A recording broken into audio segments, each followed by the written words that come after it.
double mastectomies on minor girls, chemical castrations on young boys, irreversible hormone drugs, and changing the bodies of children permanently. Yes, that all is happening right under your noses. Who doesn't know the Kardashians? Well, their father or stepdad to some, Bruce Jenner, one day turned into Caitlyn Jenner. And suddenly the entire media sang praises for this unsung hero, or should we say, heroine. Caitlyn and Laverne Cox are the two most famous celebrities who brought in a wave of transgenderism in recent years, and now this community is getting stronger as more celebrities are transitioning and the media is continuously trying to normalize and glamorize this. All of a sudden, people identify by a set of pronouns. What the hell is going on with the Western world? The movement that was going on for decades in the background has suddenly gained momentum and come to the foreground. Do you even realize how it has already penetrated all the spheres of your life? And now, how is it reaching your younger children?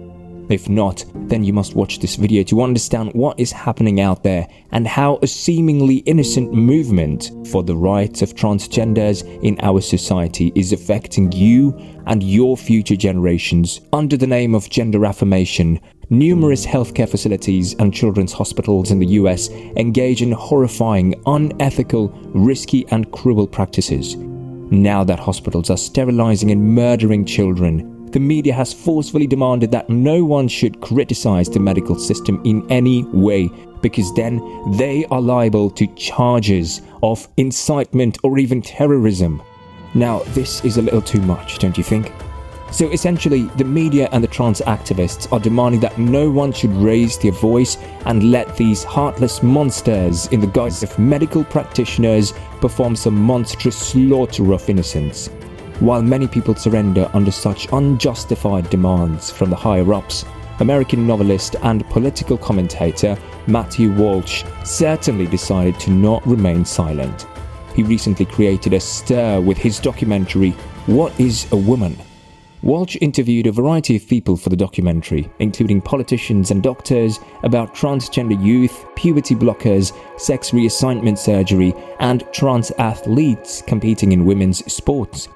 Walsh is famous for his straightforward and no-nonsense views in his columns for the Daily Wire and the podcast The Matt Walsh Show. But the simple question, what is a woman, is beyond anything one could expect. It raises questions that no transgenders that he interviewed could logically answer.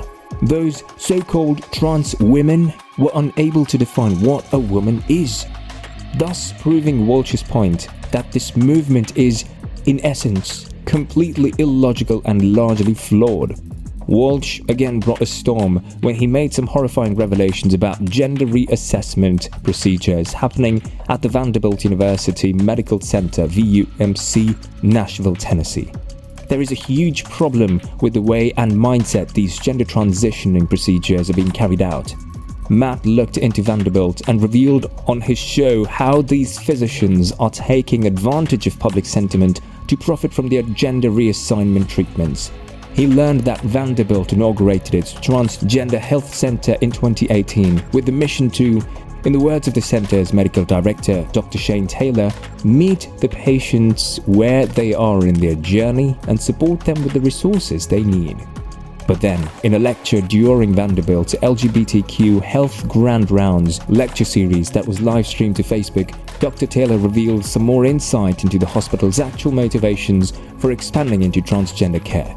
She claimed that she had personally assisted in persuading the institution to act because A. Gender-affirming procedures are huge moneymakers. And the female-to-male bottom surgeries, these are huge moneymakers. Again, I think this has to be an underestimate that they're quoting around $20,000 for a phalloplasty. There's been different things that I've read that said it could be up to $100,000. Dr. Winokur, who's our surgeon, says that there's entire clinics where the entire clinic is supported just by their phalloplasties, and that is like a fraction of the surgeries that they're doing. These surgeries are labor intensive, they require a lot of follow-ups, they require a lot of OR time, and they make money. They make money for the hospital.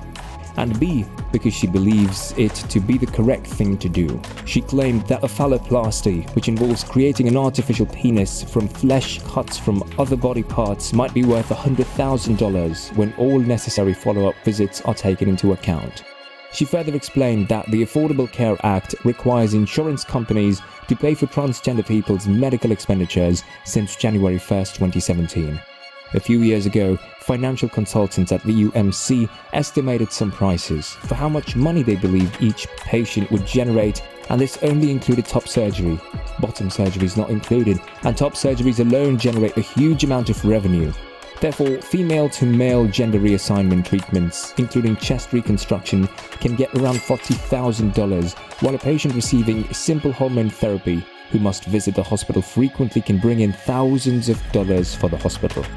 Now, imagine, this is what the medical director of VUMC has admitted herself, and she has just given out some rough figures. The actual costs are way higher than that. You don't realize this now, but when other costs start adding up and you get under a pile of debt, that's when you realize how badly you have been robbed. Matt did more research on the profits that other trans healthcare hospitals were making. He learned that the Philadelphia Center for Transgender Surgery performs countless operations on patients, particularly bottom surgeries. You will be astounded by how much money these bottom procedures are bringing in, and this is only a rough estimate. So they are quoting a price for vaginoplasty that is around $20,000, but this excludes the cost of the hospital stay and any post-operative appointments or anesthesia. Imagine how high the cost would escalate after all the other expenditures were taken into account. As per Matt, the cost of phalloplasties and vaginoplasties could be up to $100,000. That's huge, man. Then there are entire clinic facilities that are supported just by their phalloplasties, and that is like a fraction of the surgeries that they're doing. These surgeries engage a lot of labor, and they require a lot of follow-ups too, and that too for a long time. Sometimes these patients have to visit the hospital several times a month, and they have to go through some kind of psychiatric counseling too. So all of these costs also add to the main surgery, which the counselors who first see the patient and encourage them to get the surgery do not reveal at that time, and you might see why. This is something that these patients only realize after going through permanent and life-altering surgical procedures. So these hospitals are not only making money off these surgeries, but they do it by hiding some additional facts too, especially these added post-surgical follow-up treatments and counseling costs. Now, do you think that's ethical in any way? Ellen Wright Clayton, a Vanderbilt health law expert, indicated that to have some sort of objections against this is troublesome, and you suddenly become a transphobe. It means that your conscience and moral values can go to heck, because if you dare to protest or object to trans procedures, you will be the one at fault. You will harm someone else, and you will have to bear the consequences. Jeez, man, this is crazy. She's downright threatening people who may raise some valid concerns regarding this whole issue. She even went on to say that if a healthcare professional at VUMC is not in alliance with these troublesome gender reassessment procedures on minors, then they should quit working at VUMC and go somewhere else. Although the VUMC representatives later tried to do some damage control by saying that Clayton's words were misrepresented, however, the truth of the matter has come out in the open now. VUMC and other transgender care hospitals are really minting money off these procedures, and now they're using children too for this agenda. See, transgender activists are everywhere.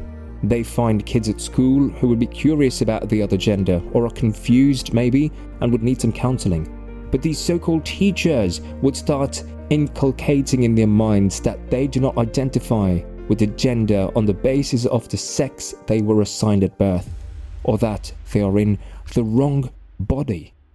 Now, this causes confusions in young children's minds, and that of their parents too. A California mother, Jessica Conan, filed a lawsuit earlier this year against the Spreckels Union School District, teachers Laurie and Kelly and other individuals for allegedly persuading her 7th grade daughter to change her gender identity under the pretense of the district's parental secret policy, which allowed instructors to counsel kids about their gender uncertainty and declare a new gender identity without informing parents. One of Conan's surprising allegations, based on leak audio, was that the two teachers stalked their students, whom they believed were having a gender identity crisis, and invited them to the school's equality club. It all felt as if they carefully targeted these students to push their agenda forward. Now, isn't this scary to find out that your children are being stalked and groomed by these money-thirsty agenda pushers? Whether it happened or not, or whether the leaked audio was taken out of context, it still is damn scary. A fun, horrifying fact: did you know the wave of targeting kids for gender transition is not new? In the 1950s and 60s, psychologists like John Money performed life-changing experiments on David Reimer, a born male whose reproductive organ got severely damaged, and Money decided to transition the kid into a female. The therapies and the unethical practices that Reimer had to go through during his entire childhood and adolescent years incurred a lot of mental, physical and emotional trauma, ending up in Reimer's suicide at the age of 38. This wave has now turned into a revolution, and unless you start acknowledging its repercussions on your future generations, this revolution will become something so massively destructive that no one will be able to handle it. This unnerving obsession of the Western world with gender identity is crippling and will soon take apart some universal truths about one's existence in the worst possible ways. If you've made it this far, let us know what you think about all this. Do you think that children should be allowed to make life-changing decisions? Or is it okay to pump puberty blockers or opposite-sex hormones into their systems? Are their views on their gender identity real?